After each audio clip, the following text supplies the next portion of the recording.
देखिए ये question 2025 boards में आया हुआ है। क्या कह रहे हैं? कह रहे हैं top face of a wooden cube. मान लेते हैं एक वुडन क्यूब है, इसके टॉप फेस पे जिसकी साइड कितनी है 7, मतलब ये आपका क्या है 7 सेंटीमीटर का है, साइड 7 सेंटीमीटर है।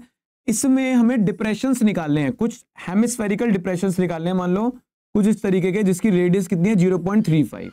अब आप कितने डिप्रेशंस, मतलब इसके टॉप फेस से कितने डिप्रेशंस निकाल पाओगे मैक्सिमम? मतलब देखो कुछ कहानी ऐसी है, मान लो इसका टॉप फेस है, इसमें से आप कितने गड्ढे निकाल सकते हो इस सेंटीमीटर की रेडियस के।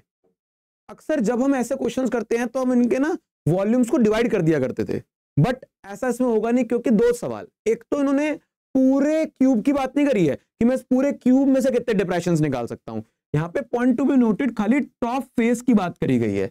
तो इसमें जो वो डिवाइड वाला एंगल है कि जब हम n निकालना होता है तो हम दो नंबर्स को, दो वॉल्यूम्स को, दो एरियाज को डिवाइड करते हैं, वो यहाँ पे नहीं लगेगा क्योंकि खाली टॉप फेस की बात करी है। अब देखो यहाँ पे एक बहुत सिंपल लॉजिक लगाऊंगा। देखो ये साइड कितनी है 7 सेंटीमीटर है। अगर मैं एक हेमिस्फेयर यहां से निकाल रहा हूं, एक हेमिस्फेयर यहां से निकाल रहा हूं, तो उसका डायमीटर कितना होगा? अगर रेडियस उसका 0.35 है तो उसका डायमीटर कितना हो जाएगा 0.70, है ना, मतलब 0.7 हो जाएगा ना उसका डायमीटर।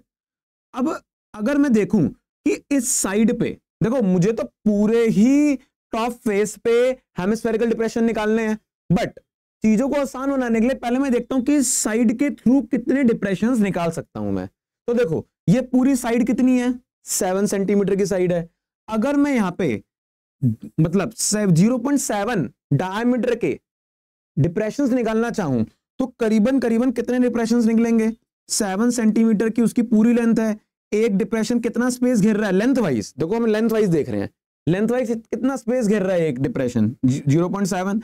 अगर आप इसको पॉइंट को हटा दो तो ये 10 आ जाएगा, 7 से 7 कट गया, क्या आ गया 10। मतलब एक साइड में अगर मैं आपको प्रैक्टिकली करके दिखाऊं तो एक साइड में 10 डिप्रेशंस कुछ इस तरीके से देख पा रहे हो आप, ये देखो ये 10 डिप्रेशंस एक साइड में निकल पाएंगे। देखो ऐसे ही 10 डिप्रेशंस यहां पे निकलेंगे, ऐसे ही 10 डिप्रेशंस यहां पे निकलेंगे, यहां पे निकलेंगे कुछ इस तरीके से, यहां पे समझ रहे हो बात को? तो 10 यहां पे 10 यहां पे, मैं ये नहीं कह रहा कि खाली कोनों में है, बीच में भी निकलेंगे। तो हम क्या कर देंगे, टोटल डिप्रेशंस निकालने के लिए 10 को 10 से मल्टीप्लाई कर देंगे ना, ठीक है। देखो यहां भी 10 होंगे, फिर यहां भी 10 होंगे, फिर यहां भी 10, यहां भी 10, यहां भी 10, और इस तरीके से भी 10, मतलब लेंथ में भी 10 और इस ब्रेथ में भी 10। तो 10 मल्टीप्लाई 10 100 डिप्रेशंस निकलेंगे इस टॉप फेस में। यहां पे खाली टॉप फेस की बात हुई, तो यहां पे मेन चीज ये है, पूरी क्यूब में से नहीं पूछ रहे वो कि हम वॉल्यूम पे जाएंगे, यहां पे बस टॉप फेस की बात हुई है, तो टॉप फेस में भाई 100 डिप्रेशंस निकलेंगे। क्लियर है?